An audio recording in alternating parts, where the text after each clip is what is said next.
मंडळी नमस्कार, मी नदीम शेख सरकार एक्सप्रेसमधून. आज बीड नगर परिषदेची रणधुमाळी सध्या जोरात सुरू आहे. या रणधुमाळीमध्ये आपण मोमीनपुरा या भागात पोहोचलेलो आहोत. आज आपण आहोत प्रभाग क्रमांक 23 या प्रभागामध्ये.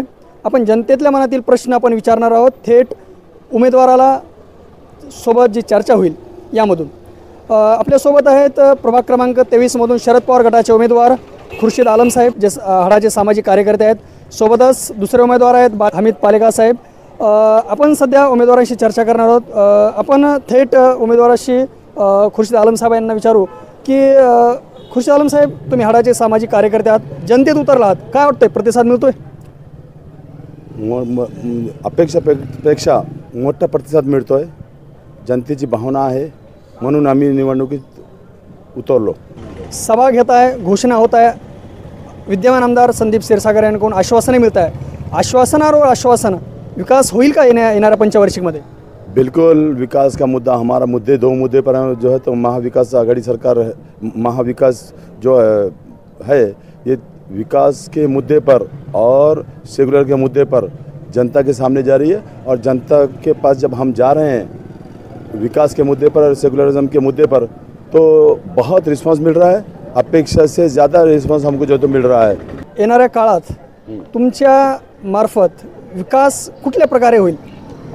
देखिए, जब मैं अभी मेरे को 10 साल में नगर सेवक रहा. क्या आपने पूछा है कि काम 10 साल पहले आपने काम क्या किए जब आप नगर सेवक थे, मैं वो भी बताऊंगा. और अभी 10 साल से नगर सेवक नहीं होने के बावजूद हमने संदीप भैया के माध्यम से क्या काम किए बताऊंगा.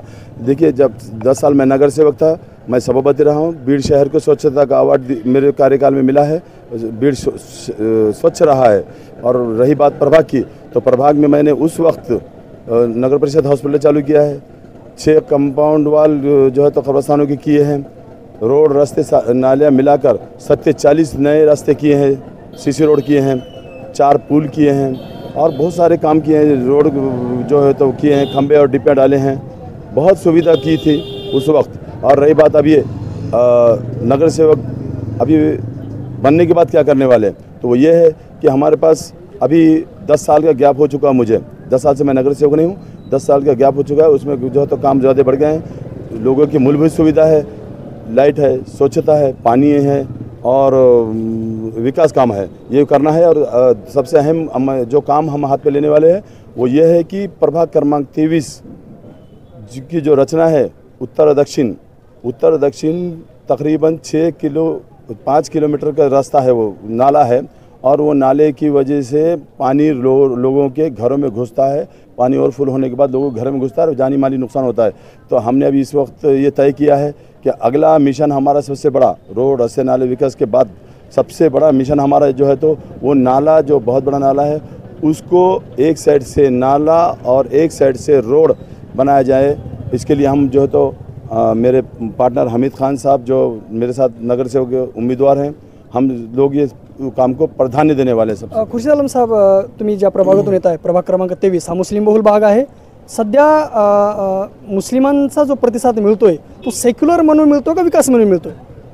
मुस्लिम नहीं बल्कि पूरे बीड़ शहर में हिंदू हो, मुस्लिम हो, बौद्ध हो, ये विकास के ऊपर मिल रहा है. और विकास के ऊपर हम मतदान ले रहे हैं और सेकुलरिज्म के ऊपर मतदान ले रहे हैं.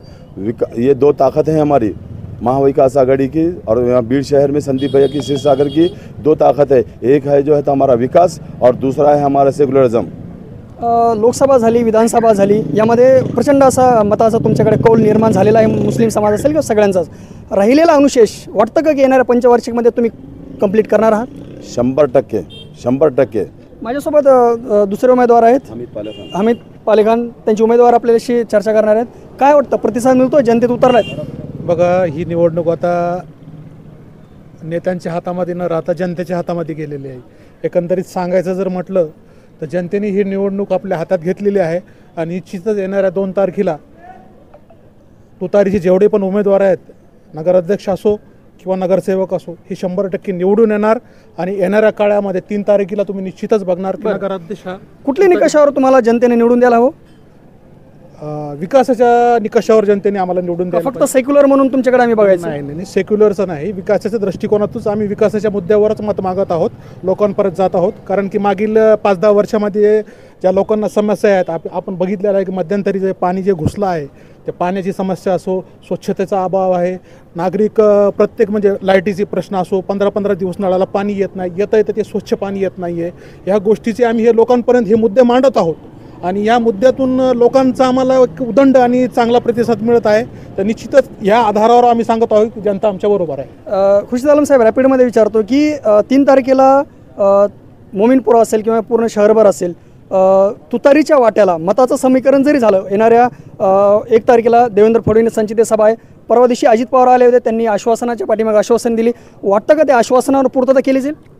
अगर ये लोग पहले से आश्वासन पर पूर्तता करते तो आज तुतारी की जो ताकत बढ़ी है और महाविकास आघाड़ी की जो ताकत बढ़ी है महाराष्ट्र में, वो नहीं बढ़ती. और आज आप ये सिद्ध होता है यहाँ पर कि स्थानीय स्वराज्य की संस्था के इलेक्शन है, बीड़ जैसे शहर में उप मुख्यमंत्री आ रहा है प्रचार के लिए, मुख्यमंत्री आ रहा है प्रचार के लिए.